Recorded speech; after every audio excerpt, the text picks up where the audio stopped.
I think we are in sore need of thanksgiving in our lives.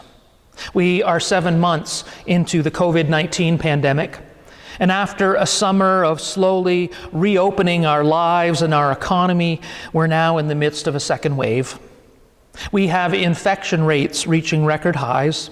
We have reverted to stage 2 lockdowns in 3 major urban areas in Ontario, and we have been told to stay home for Thanksgiving with our own households and to minimize our contacts with anyone outside of our own household.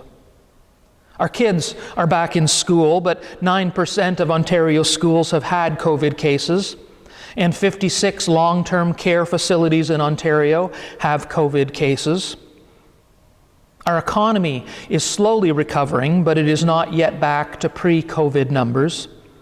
In September, we added the equivalent of 270,000 full-time jobs, and it sounds like a lot, but that means that the job market is still 720,000 positions short of where it was in February. We are watching the United States tear itself apart politically and racially. There are wars and conflicts and civil unrest all over the world. And 2020 is likely to be the hottest year on record. All over the world, we are setting records for things like hurricanes and other large-scale climate events. Feeling thankful yet?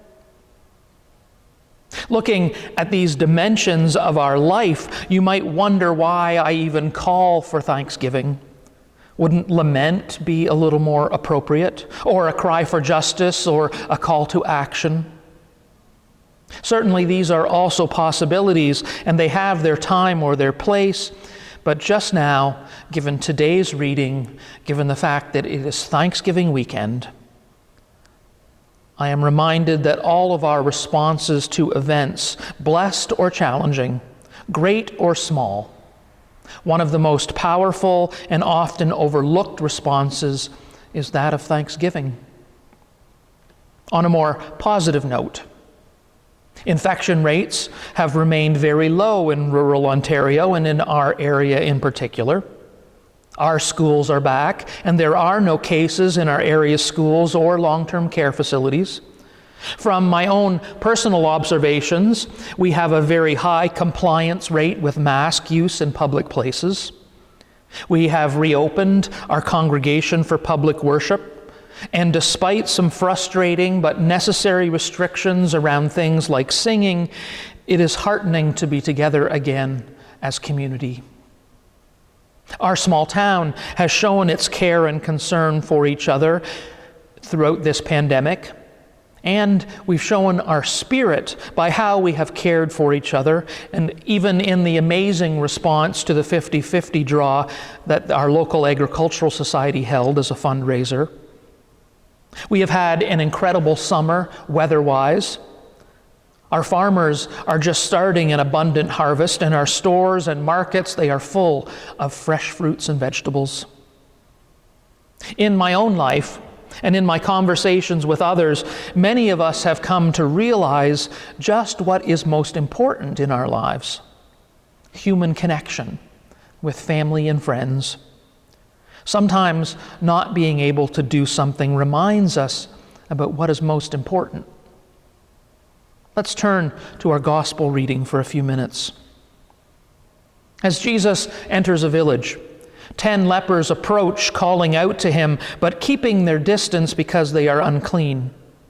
They address Jesus as Master. It's a term that, when used in every other instance in the Gospel of Luke, is only used by the disciples. Jesus immediately sends the lepers to show themselves to the priests to confirm their healing from leprosy, and while they are on their way, they are in fact made clean. But the focus of today's text, it happens immediately after the healing of the 10 lepers. The focus narrows down from 10 to 1. That one lone leper who turns back, glorifying God and prostrating himself at the feet of Jesus, thanking him profusely. The Greek verb used here for thank is the same one that Jesus uses to thank God for the bread and the cup at the Last Supper, Euchariston. And it's the basis for our word Eucharist, or communion. Now at this point, I would simply note two things. First, the other 9 lepers, they did nothing wrong. In fact, they did exactly as they were told, and presumably also enjoyed their own healing. Again, they didn't do anything wrong, and they received the blessing that was promised to them. Second, the one who turns back, however, is identified by Jesus, recognized and affirmed that he not only saw that he was healed, but returned to give thanks, and was then blessed a second time. A second time, you ask? Was he not made well like the others? Yes, but Jesus concludes his exchange by inviting the man to rise and to go on his way, saying that his faith has made him not only physically well, but also whole and indeed saved. That's part of the complex and many meanings of the Greek root word sozo that Jesus uses here, which can mean saved and healed all together in one, made whole. So what does this man who returned receive? Certainly the blessing of healing, as did the other 9, but also the blessing that comes from recognizing that blessing and giving thanks. The blessings, that is, of wholeness and even salvation. Recognizing that we are blessed, recognizing the gifts that we have been given, and offering thanks for that. It changes us. It changes our hearts. It makes us whole. It could even save us. Have we ever noticed just how powerful it is not only to receive blessing, but also to name it, to recognize it and give thanks for it? Maybe you're at dinner with family and friends, and it's one of those meals that is prepared with love, and it is served and eaten deliberately, where time just stops for a little while as the conversation flows around the table, and as we eat that delicious, lovingly prepared food, and realize that we're all caught up and bound together in this singular moment. And then you lean over to one another. Maybe you raise your glass in a toast and say, "This is great, this meal, this company. Thank you." And in seeing and giving thanks, the original blessing of that meal and that company is somehow multiplied. You've been blessed a second time. Or maybe you're at one of the Great Lakes, or a fabulous beach, or simply a beautiful forest at this time of year with all the leaves changing color, when you lean over to your companion or you whisper to God and you say, "This is so beautiful. Thank you for being here," or "Thank you for creating this." And again, the blessing is multiplied. You've been blessed yet again. Thanksgiving is like that. It springs from perception, from our ability to recognize or perceive blessing. And then articulation, to give expression, no matter how inadequate it may seem at the time, for our gratitude for that blessing. And every time these two things are combined, sight, whether it is physical sight or mental acuity, that recognition, sight and word, recognizing, giving thanks, it actually grants a second blessing. You see, I think gratitude is the noblest of emotions. Gratitude, it draws us out of ourselves, out into the world, into something larger, something bigger, something grander, something bigger than we could ever imagine. And it joins us to the font of blessing itself. But maybe, just maybe, gratitude is also the most powerful emotion because it frees us from fear. It releases us from our own anxiety. It emboldens us to do more and to dare more than we've ever imagined.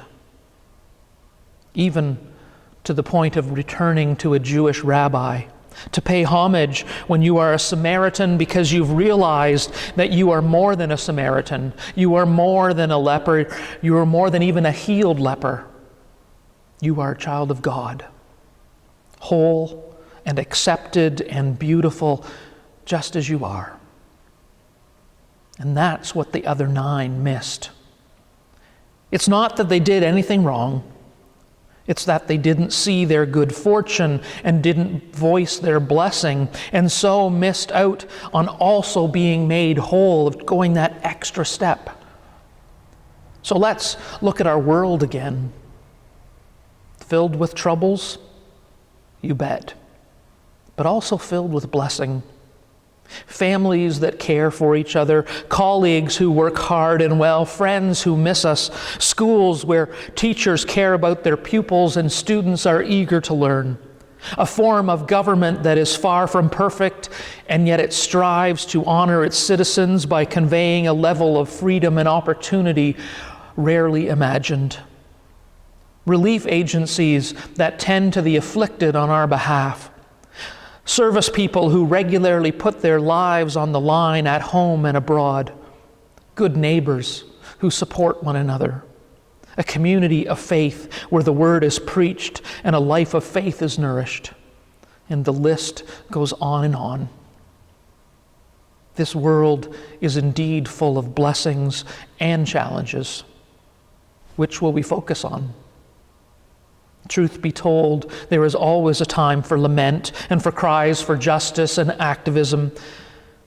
But given that we live in a culture filled with blame and accusation and almost devoid of thanksgiving, maybe on this day, on this weekend, as we remember the 10th leper, we can go forth and be heralds of blessing and bearers of powerful words of gratitude, and in this way not only experience a second blessing ourselves, but share it with the world.